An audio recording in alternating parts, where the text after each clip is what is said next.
All right, my friends. Today we are talking about my first year living here in the Philippines. So, welcome to my YouTube channel and really my first YouTube video. I'm Brian, an expat from the United States, and I'm now living full time here in Manila, Philippines. Just kind of a little bit of background. I arrived here in Manila actually, it was the end of August 2023. Which at the time of making this video now puts me at 1 year and almost 4 months of living here in the Philippines. So for the core of this video, I just want to focus really on that first year here, which really is a big question I'm getting a lot from my friends and family back in the U.S. They're saying to me, and I'm getting messages that they're like, "Oh my God, I can't believe it's already been a year," and I feel the same way. I mean, it's been an amazing year. And they want to know kind of just, how things are going. So that's what this video is going to be about. It's kind of just a snapshot of that first year. And the question comes up really too is, did I make the right choice? And absolutely. In short, absolutely. Moving here to the Philippines from the US, from the West, has been without question one of the best decisions I've ever made. And I've moved and lived all over the U.S. I'll get into some more details in future videos, but quick snapshot, I've lived in 14 states all throughout the U.S. So whether that was education, school, military, work, whatever, I've got to experience the U.S. completely. Even having done some research and lived up in Alaska for a while. So I got my fill, and even did the full-time RV experience for a little over a year throughout the U.S. So I checked pretty much all the boxes there.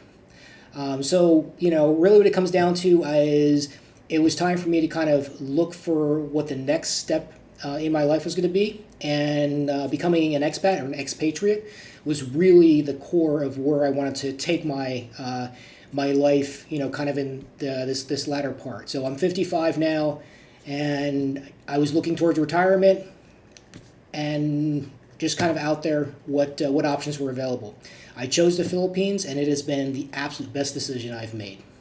Okay, but first and foremost, I have to start with the most important topic, and that is really the wonderful Filipino people. I mean, hands down, the culture here, the people, it's an amazing country. As I said, the people and the culture here are so welcoming. They're so happy, so peaceful. It's provided such an incredible opportunity to have not only great experiences, but build really good friendships, good communication with folks. And I'm so grateful to have an opportunity to call this place home. The people, and you hear this from a lot of other YouTubers, you'll hear this from a lot of other channels and stuff, and people talking about this, people coming here on vacation. The people in this country make this place and it's really hard to put into words. It's an incredible, welcoming environment. I can't say enough about how amazing the Filipino people are. It's just every day you go out, you're greeted with smiles. You're greeted with just people who, if you want to have a conversation and ask them how their morning going, they're going to engage with you. It's not like, I'm busy, leave me alone. Even just walking down the street, it's smile after smile.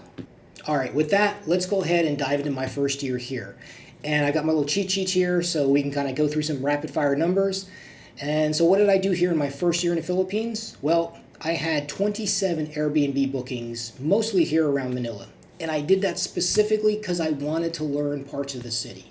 I currently live in BGC, which I think if you watch any YouTuber channel out there, they're going to give you tours of it, and I'll present you with some information, in future videos. But it's Bonifacio Global City. It's kind of a very westernized area. That's where I live right now. And when I first moved here, I first lived in Makati. Then I came over to BGC. Then I wound up traveling all over the city. I started getting Airbnbs over in Pasig, over in Quezon City, over in Mandaluyong. A lot of different cities within Metro Manila, I started living in different neighborhoods because I wanted to explore those neighborhoods. I wanted to explore more of the local Filipino culture. And it was great because it helped me kind of work on my Tagalog, which is the local language. I started to learn more of the culture, more of the people, and just, to me that was incredibly important. Was if I'm going to come here and I'm going to call this home, it's my job as an expat to come and integrate into their culture. I'm not bringing myself and my ways. My job as an expat is to come and integrate into the local culture, whatever country I go to. Right? They give us the opportunity to come here. It's our job to make sure that we are bringing our best with us. That's the way I see it. So, with that, 27 Airbnb bookings all around Manila in my first year. 9 hotels and resorts. As I traveled throughout Luzon, out to the beach and stuff like that, to Zambales, up to Vegan City, stayed in a lot of different hotels and stuff like that. 2 condo leases. My very first condo lease, I was in there for a few months and had to break that lease.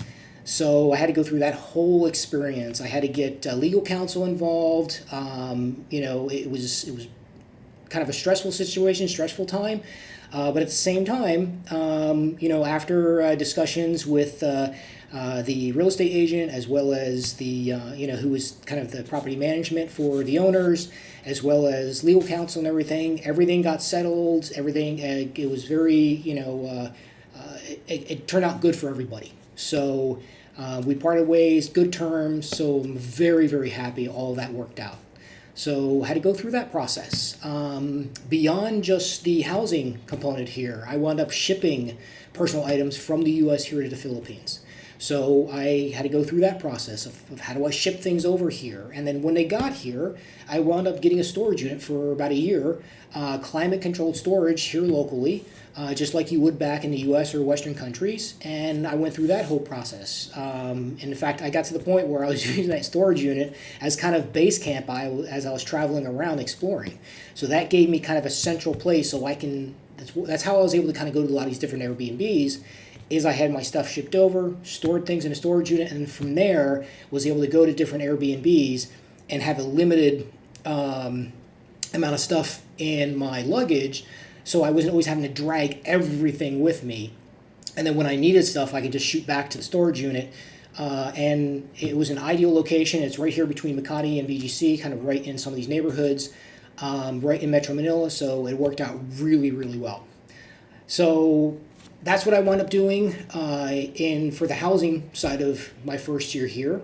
The next one I get this question a lot from my guy friends back home, is about dating. I've got a lot of single friends back in the States. I'm single myself, and even my family, my sisters, are like, hey, have you met somebody yet? And I'll tell you, dating here is, compared to the West, compared to the U.S., is incredible.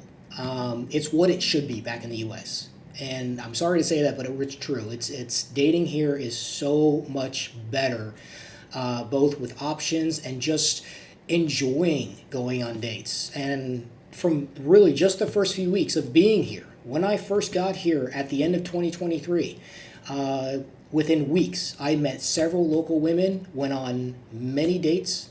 These women, amazing, beautiful, very well accomplished across multiple age groups.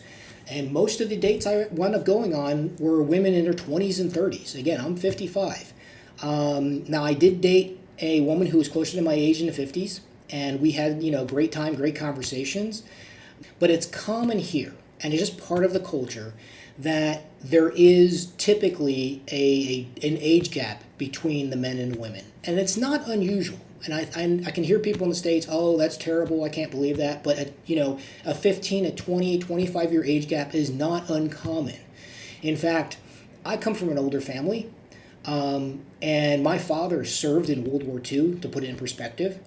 There was a 18-year age gap from my father and my mother, right? Just one generation back from me, in the United States. So back in the 40s and 50s and all that, that was commonplace, very common for a woman who was 15, 20 years, junior to a man, to get married, and they would build a life together. They build family together. Not unusual For some reason, I don't know when this happened, but that shift happened. And now you find women in the West who, if you're 5, 6, especially close to 10 years, they're senior, they're, oh, you creepy old man, get away from me. And it's ridiculous. And they're seeing the result of it. So it's on them, really. But dating here is amazing, and then there's all the options. If you want to date, great. You want to just meet locals. You want to make friends. You want to go coffee dates. You want to go out night clubbing. You want to go to events. It's all here, all right? I mean, if you want to stay up till 7 in the morning at nightclubs and having a great time, I'm guilty of that once or twice here. It's all available here in the city, here in Manila, as well as some of the other major cities, but just across the Philippines. Dating is an option beyond anything I've experienced in any of the places I've lived in the U.S. So definitely some options. I'll fill you in and some more information, in future videos, but the highlights of that have just been wonderful. So on the transportation side now, let's kind of swing over to that. I did get my Filipino driver's license. That was nice because it kind of made me feel like, hey, I'm really kind of becoming a part of this culture. In doing so, I also purchased a motorcycle, a Honda ADV 160 motorbike. And in that first year, I put about 4,000 kilometers on the bike, a little bit over 4,000 kilometers. And it's fantastic. Now, I can hear some of the folks giggling, like, oh, that's such a small bike, 160cc, but that's common here. In fact, that's what you want here, especially in the city. I set it up for touring, so I've got a top box on it, soft luggage and everything, and like I said, I've been all over the northern part of the Philippines here with that bike. But you need something nimble, light, in traffic, and I've been riding most of my life. I've had a Kawasaki EX500, Suzuki SV650, Ninja 600R. I've had a lot of different bikes over the years. And coming here, I've had to completely learn, or I should say relearn, how to ride a motorcycle, because the traffic here is the Wild West. I don't know if you know this or not, but Manila is one of the most congested cities in the world, and it's one of the most densely populated cities in the world. So traffic here can be intense, but at the same time, it's some of the most respectful traffic I've ever been in. The concept is just keep moving. If you can fit, and you have to be comfortable in the crowd. And that's why I say I had to relearn riding a bike here, is because you have to understand how to ride in a group where you are inches or millimeters away, or centimeters away from other riders, right? You are going to be tucked into very tight spaces and be expected to not swing into other people. So very common here. But it's amazing, and it's also, because half the year here is rainy season, you're going to have to learn. You're not going to be a fair weather rider like you are back in the States or something like that. You're going to have to learn how to ride both rain, shine. So many times you're going, in traffic, and boom, rainstorm happens, and all the bikes scatter. Next thing you know, you're hiding under trees, everything else. Everybody's pulling out the rain gear, boom, and then they're back on the road. Just the way it is here. So it's fantastic. So so that's pretty much it on the transportation side. On the healthcare side, and this is another really big one that I get questions about, but also something that was extremely important to me, was on the healthcare side. I'm, again, 55. I take no prescription drugs, healthy male. But the problem is, back in the U.S., the prices, especially for healthcare, they're beyond nuts. I don't even know how they're able to charge what they do, and how they even come up with pricing. But here in the Philippines, I got private coverage. My annual healthcare policy, right,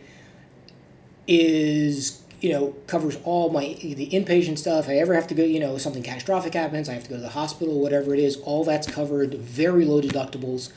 And when you add it up, I'm basically paying under $100 a month for full coverage, and $100 a month for full medical coverage here in the Philippines, which you're not even going to come close to that. In fact, my coverage back in the States was approaching $700 for a policy, and that deductible kept going up. All right. I mean, it got to the point where they started pushing the deductible beyond 6, 7, 10,000. You know, they're, oh, we're giving you this new option, and you had to keep pushing your policy up, taking those higher deductibles just to keep the premium down, and it got way too expensive. You know, and you think, oh, well, you know, oh, I've heard this. You know, Philippines is third world. No, it's not. It's not. Right. In fact, the healthcare here.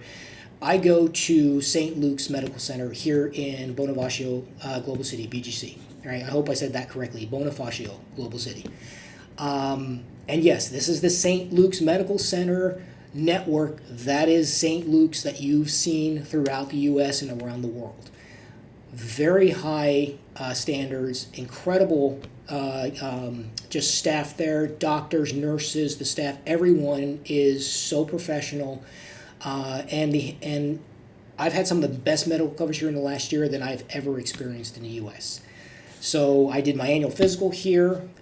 They checked everything. Again, I'll do a very deep dive video on a lot of this to give you all the exact pricing. I've pulled all my receipts. I'm going to go through all that. So plan on that's coming. But along with my physical here, I've gotten sick a few times this last year. I think I picked up a pretty nasty flu a few months into being here, and I wound up going to urgent care there at the St. Luke's Medical Center, and they immediately saw me, and it was amazing to have that access of getting in there and getting seen and really having people care about you. So that was a big one. So I went through that process and learned how to kind of handle all of that. You know, what do you do when you get sick? So yeah, this last year, kind of as I'm checking off boxes here, you know, it's been an amazing experience. It absolutely has been. You know, and I think one of the big questions from folks is they find out I moved here, and they're like, oh my God, well, have you been to, Palawan or Siargao or all these kind of like, touristy places and stuff? And here's the thing. I'm not here on vacation. I'm here as my new home. This is where I've decided that I'm going to plant the flag. This is my new base camp. This is home. It's really the best way to put it. I just treated this moving to Manila just like I would moving to, if I was moving from state to state in the U.S., moving from one city to another. And you think about it this way, right? If you're going to move from one city to another and you're there for the first year, you're getting settled in. And if people come to you and they tell you, oh, you've come here, have you seen all this yet? It's like, no, I haven't got there yet. And there's nothing wrong with that. So I'm not here on vacation. I'm not here trying to explore all the different towns. I want to learn Manila. I want to learn the city. I want to learn Northern Luzon here. I want to learn the local cultures, get the language down, and do my part of being the best expat I can be, because that's my job, but also settling in my life here by providing, me the best opportunity for now and also moving towards retirement. So I still do some remote work. And I still manage my investments and everything from over here. So, I'm doing that on a U.S. time scale. So I'm up a lot of times late at night. But, it's a wonderful trade-off. Why not? So yeah, that's kind of been the really summary of my first year here. But I got to kind of swing back around to really kind of talk about the core reason. Not only moving here was, looking at cost of living, kind of going where I could have the best life possible, especially moving towards retirement. What surprised me the most of moving here, though, and I've heard it, and the Philippines is called the country of smiles, but experiencing it firsthand, experiencing it on a daily basis, you reach a point where you stop for a moment and wonder, am I going to wake up from this? There's got to be, it's like, okay, what's the angle here? Everybody is so nice, but they're always so nice, and it's a culture that appreciates just human interaction. They appreciate what they have, right there in front of them. They're not so focused on, I'll get back to you later. It's, It's how can I help you now? You know, and it's a nice place not only to come and live, but the amount of stress that has now been removed out of my life. I'm healthier. I'm happier.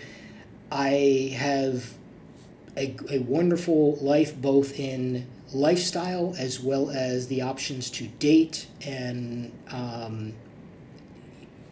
just be happy. And that's me right now. So yeah, stay tuned for more content, and I'm going to do some deep dive into a lot of topics. A lot of people ask me questions about how do I did certain things, and that'll be coming. But I just want to kind of throw this out there. Here's year number one. Here's a quick snapshot of what I've been doing. And again, welcome to the channel. Like, subscribe. I'll see you in the next video. Thanks.